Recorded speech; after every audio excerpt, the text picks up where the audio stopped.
So today I'm going to make a video on leukocytes, basically white blood cells.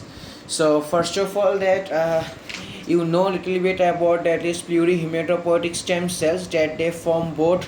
So here basically RBC, platelets, and here granulocytes and monocytes, and also B and T lymphocytes, because this portion I taught you in the erythropoiesis also. So now today I am going to explain about the formation of granulocytes, monocytes. So here plurihematopoietic stem cells, now they are divided into two parts, myeloblast and lymphoblast. That this lymphoblast in future they are going to form B and T lymphocytes, and here that this myeloblast they is going to form RBC, granulocytes, monocytes, and platelets.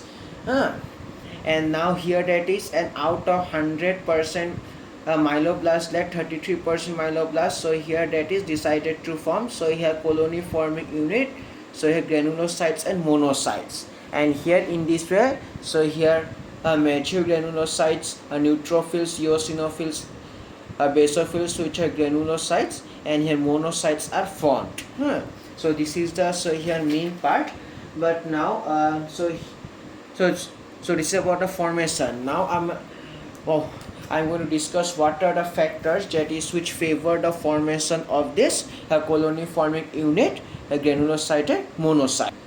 So friends, so now you can see here that these are the factors GM-CSF, G-CSF and M-CSF, that is which favor, or here that is which promote the differentiation of CF, GM into granulocytes and monocytes. And here basically, and these are the GM-CSF, granulocyte monocyte colony stimulating factor, G-CSF, granulocyte colony stimulating factor, and here MCF, macrophage colony stimulating factor, and some interleukins are also there. So here some interleukins IL, that means some interleukins are also there. So these are the factors which promote this differentiation, and all these things mentioned in your book also. I'm going to. So friends, see that. So here factors that promote the differentiation of colony forming unit, granulocyte, monocytes into neutrophils, monocytes, eosinophils,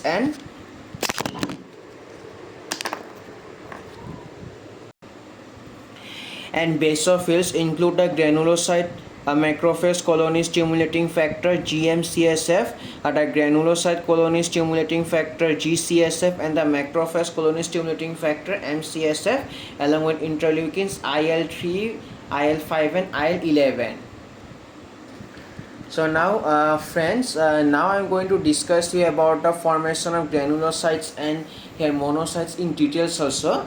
Just a brief idea. So here basically plurihematopoietic stem cells, and then myeloblast, and then colony forming unit granulocytes and promyelocyte. So therefore that is for the synthesis of also a mature neutrophil, eosinophil and basophil. These are the steps. So here myelocyte, metamyelocyte, and here band metamyelocyte.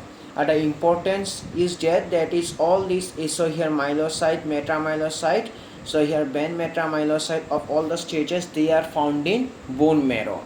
And these are the, so here bone marrow, red bone marrow, yellow bone marrow.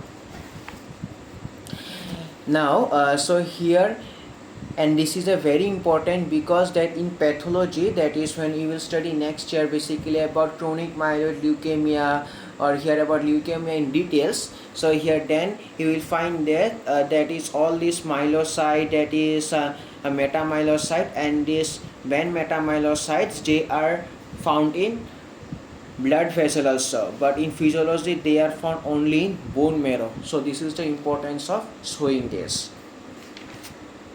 And now so friends, so now I'm going to show you about the about macrophage. What is macrophage?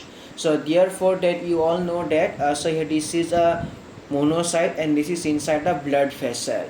Now here slowly that this monocyte is about to come, and then this monocyte comes out from the blood vessel by the process of diapedesis, and then it goes towards the tissues, and then on reaching the tissues or tissue spaces, that this monocyte increases its size, that is its diameter increases, and then it becomes macrophage. So therefore, and this is about the formation of macrophage also. I am going to show the definition of macrophage also. So friends, you can see here basically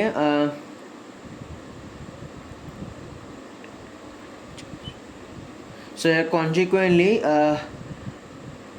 so the neutrophils, conversely the tissue macrophages begin life as blood monocytes, which are immature cells while still in the blood. So here you can see, so in my diagram also, so here that this monocyte, it is inside the blood vessel or in the blood, so it is immature cell. And here and they have little ability to fight against infectious agents at that time. However, once they enter the tissues, they begin to swell, sometimes increasing their diameter as much as 5-fold to as great as 60 to 80 micrometer. So here also like that this monocyte comes out of a blood vessel by the process of diapedesis, and then in tissue, so here its diameter increases. So here that is on average 70 micrometer, or it can be range, so here 60 to 80 micrometer.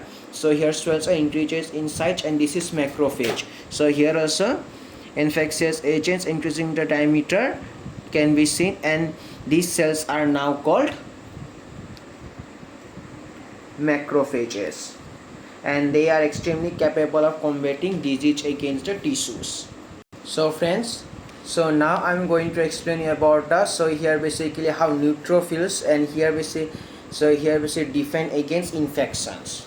So first of all, that you should know that, so here this is a normal blood vessel, and here it is a blood, and a neutrophil is present.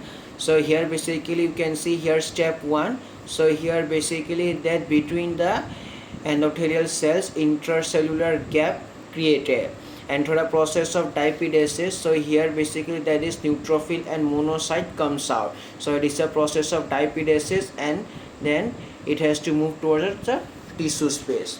So therefore I have written that neutrophils and monocytes come out through the gaps between the endothelial cells, and this process is known as diapedesis. Now here step 2, you can see here that this neutrophils, and so here macrophages, as I have explained about the formation of macrophages. So therefore that is neutrophils and macrophages, they are so here moving in the tissue spaces, through the amoeboid movement.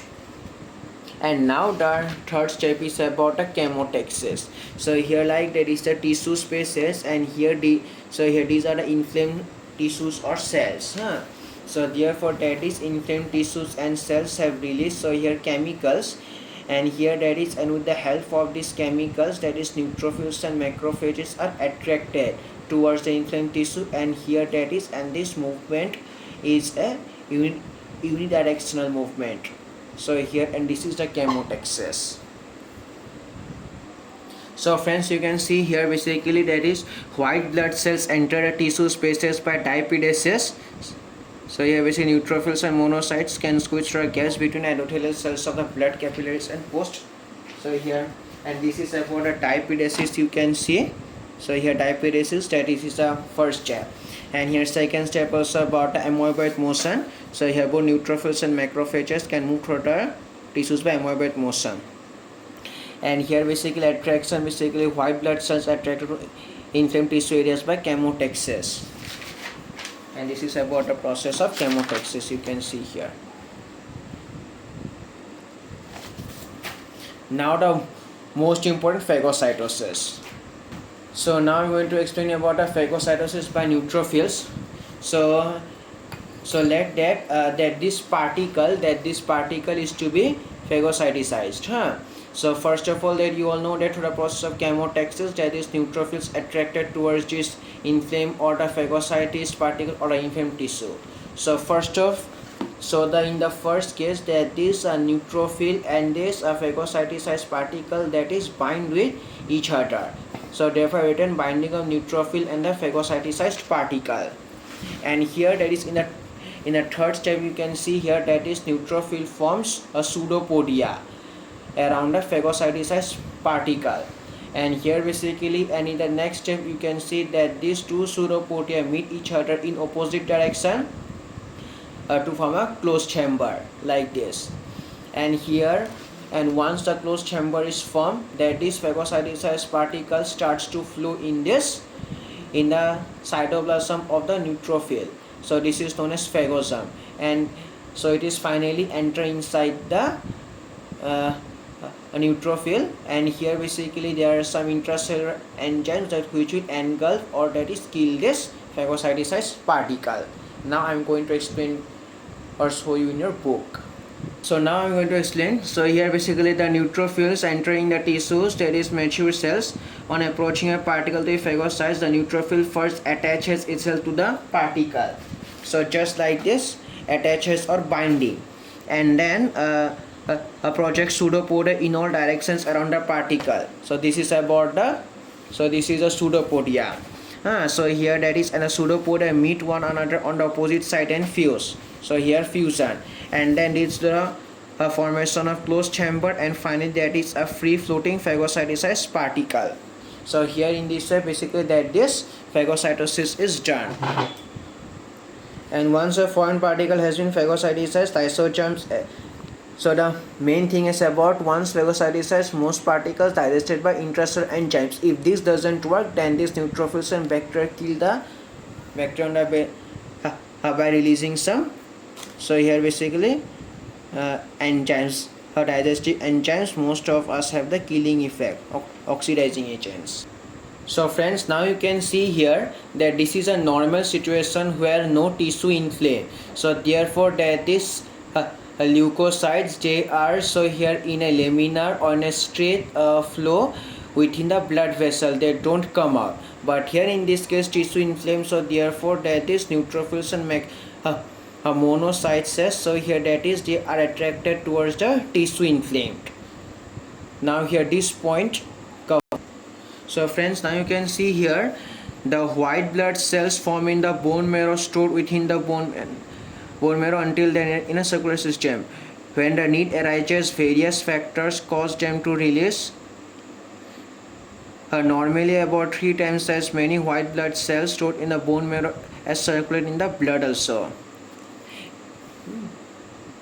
Yes, also not here about a blood vessel also that is attracted, and also that is and most of them are stored also. So that's all about. So I have covered. So here that is the most important thing in this case is it is about a neutrophils, and so here it is about a neutrophils and macrophages defense action, and here basically that is diapedesis, amoeboid movement, and chemotaxis and phagocytosis. Thank you.